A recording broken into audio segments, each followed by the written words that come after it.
ఒక్క నిమిషం. Welcome to our channel లాబందోల్ Ramurthy world teacher. I am not world teacher.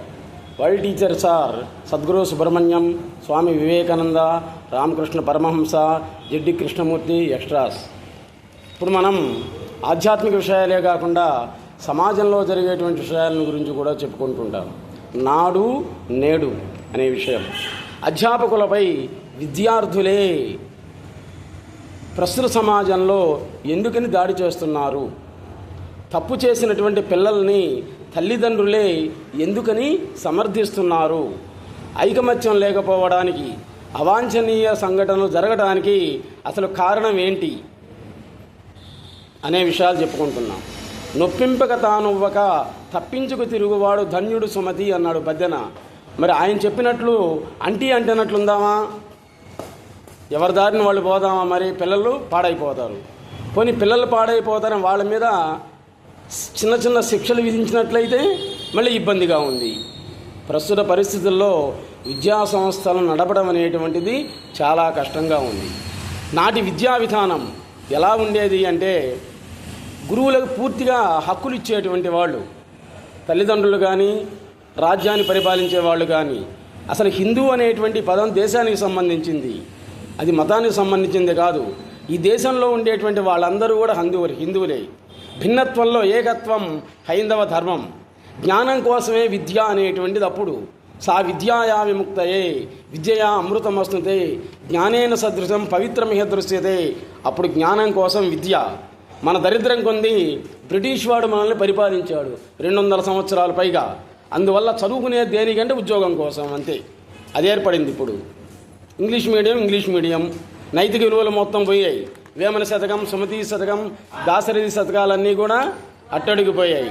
అందువల్ల పిల్లలలో నైతిక విలువలు అనేటువంటివి పడిపోతూ ఉన్నాయి.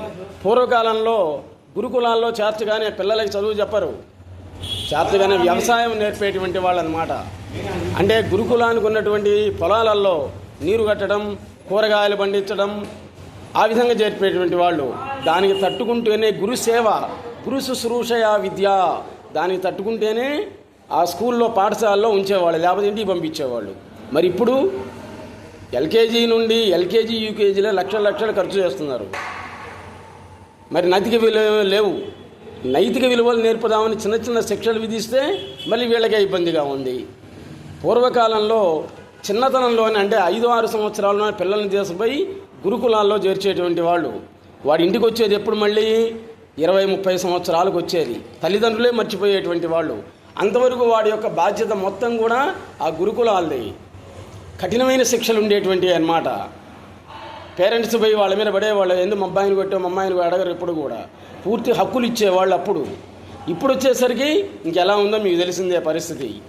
పూర్వకాలంలో వేదగణితం, హైందవ ధర్మ సాంప్రదాయం, భౌతిక రసాయన శాస్త్రాలు, ఛందస్సు, కావ్యాలు, శతక సాహిత్యం, పురాణాలు ఇలాంటివి నేర్పేటువంటి వాళ్ళు. ఇప్పుడున్నటువంటి అష్టావధానులు, శతావధానులు, సహస్రావధానులు, మహాసహస్రావధానాలు ఆ కాలం నాటి నేర్చుకున్నటువంటి వాళ్ళే. ఎవరు కూడా తన్నులు తినకుండా వచ్చినటువంటి వాళ్ళు ఎవ్వరూ లేరు ఇక్కడ. పాఠాలు చెప్పేటువంటి సారు వాళ్ళు కూడా వాళ్ళ సారుల చేత తన్నులు తిని వచ్చినటువంటి వాళ్ళే. ఒక శిల్పం దేవుడిగా తయారవ్వాలి అంటే ఉలి దెబ్బలు అవసరం, తప్పదన్నమాట. అది లేకపోతే రాయిగానే ఉంటుంది. ఆ రాయి ఎప్పుడైతే విగ్రహంగా తయారైందో నీవు పసుపు కుంకుమ పెట్టి పూజిస్తున్నావు. అదేవిధంగా చదువుకునే పిల్లలకి చిన్న చిన్న శిక్షలు అనేటువంటి లేకపోయినట్లయితే చాలా ప్రమాదకరం. 6వ తరగతిలోనే తాగుడుకు అలవాటు పడుతున్నారు పిల్లలు.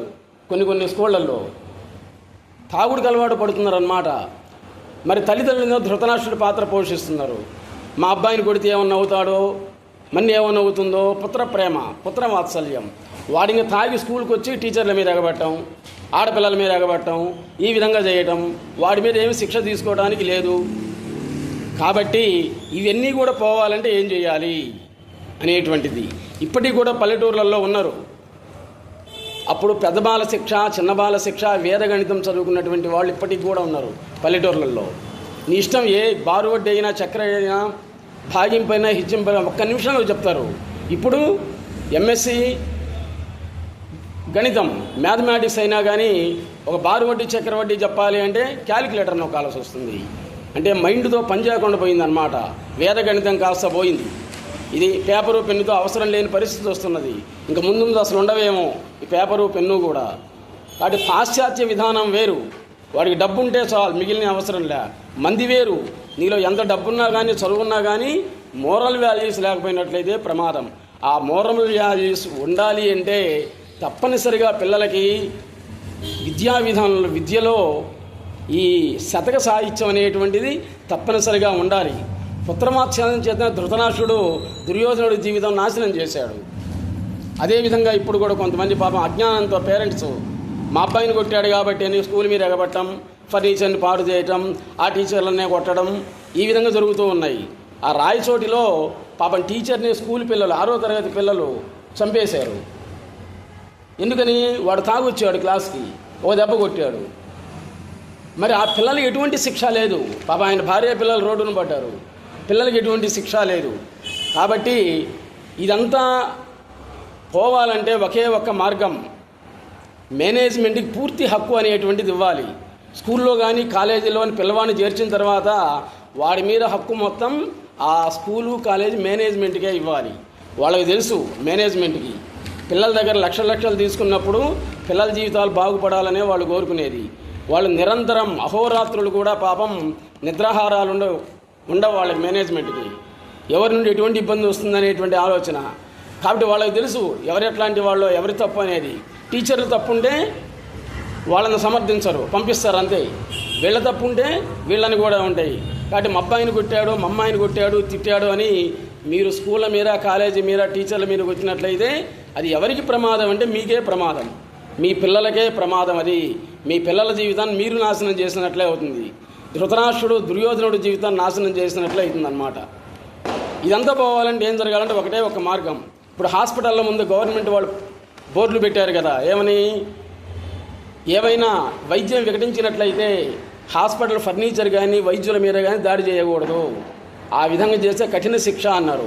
అదే ఉండాలి ప్రతి స్కూల్ ముందు, కాలేజీ ముందు కూడా తప్పనిసరిగా ఆ విధంగా బోర్డులు ఉండాలి, గవర్నమెంట్ పర్మిషన్ ఉండాలన్నమాట. మరి 6వ తరగతి పిల్లలు ఒక టీచర్ని చంపారంటే ఏంటి ఒకసారి ఆలోచించండి మీరు. ఇంకెక్కడుంది మరి నైతిక విలువలు? పైగా తాగొచ్చి, అంటే క్లాసుకు వాడొచ్చి ఏం చేస్తుందో నేను మెల్లకుండా ఉండాలన్నమాట. ఆ విధంగా పైగా వాడిని ఏమనంటే మళ్ళీ వాళ్ళ పేరెంట్స్ రావటం. ఈ విధమైనటువంటిది పోవాలి అంటే గవర్నమెంట్ పర్మిషన్ తప్పనిసరిగా ఉండాలి. ఏమని? గవర్నమెంటే బోర్డులు పెట్టించాలి ప్రతి స్కూల్ ముందు. తప్పదన్నమాట ఇప్పుడున్న పరిస్థితులలో. ప్రతి విషయం పూర్తి యాజమాన్యానికే పూర్తి హక్కులు ఇచ్చి ఎటువంటి పరిస్థితుల్లో కూడా అక్కడ ఉండేటువంటి సిబ్బంది పర్మిషన్ లేకుండా స్కూల్లో, కాలేజీకి ఎవడూ రాకూడదు. వాళ్ళ అమ్మాయిని కానీ అబ్బాయిని కానీ తీసుకుపోవాలి అంటే వాళ్ళ పర్మిషన్ ఉండాలి. ఇప్పుడు చూడండి పాపమేమే వాళ్ళ అమ్మాయి కోసమని గంట సేపటి నుండి ఇక్కడ ఉంది. ఈ స్కూల్లో చూస్తున్నారు కదా పాపం ఆమెని, గంట సేపటి నుంచి ఉందన్నమాట. ఎందుకని? కానీ పైకి వెళ్ళడానికి లేదు, ఇక్కడే కూర్చొని ఉంటుంది పాపం. ఈ విధంగా ప్రతి స్కూల్లో కూడా ఉన్నట్లే ఉంటాం. వాళ్ళకి తెలుసు పాపం మేనేజ్మెంట్కి. కాబట్టి తల్లిదండ్రులు కూడా ఒకసారి ఆలోచించండి. పుత్ర ప్రేమ అనేది ఉండొచ్చు, కానీ అతిగా ఉన్నట్లయితే వాళ్ళ జీవితాలను మీరు నాశనం. గవర్నమెంట్ కూడా తప్పు చేసినటువంటి వాళ్ళ సరైన శిక్ష ఉండాలి. వీళ్ళు చిన్నపిల్లలు కాబట్టి మేనేజర్లు, మేనర్లు అని ఆలోచించినట్లయితే వీడి జీవితం పోయినట్లే. 6వ తరగతిలోని వాడు తాగొచ్చి టీచర్ని చంపాడంటే ఇంకా చూడండి, ఇంక వాడు 20-30 ఏళ్ళు వస్తే ఏమవుతాడు? సంఘ విద్రోహ శక్తి అవుతాడు. కాబట్టి విద్యా వ్యవస్థ బాగుపడాలంటే, ఇప్పుడున్నటువంటి పరిస్థితుల్లో పిల్లలు బాగుపడాలంటే ఒకటే ఒక మార్గం, అంతకంటే వేరే మార్గమే లేదు. గవర్నమెంటే ప్రతి స్కూల్కి, కాలేజీ ముందు దాడులు జరగకుండా చూడాల్సినటువంటి బోర్డులు పెట్టినట్లయితే పిల్లల్లో కూడా కొంత భయం ఉంటుంది. పేరెంట్స్ కూడా వాళ్ళు కూడా కొంత జాగ్రత్తగా ఉంటారు.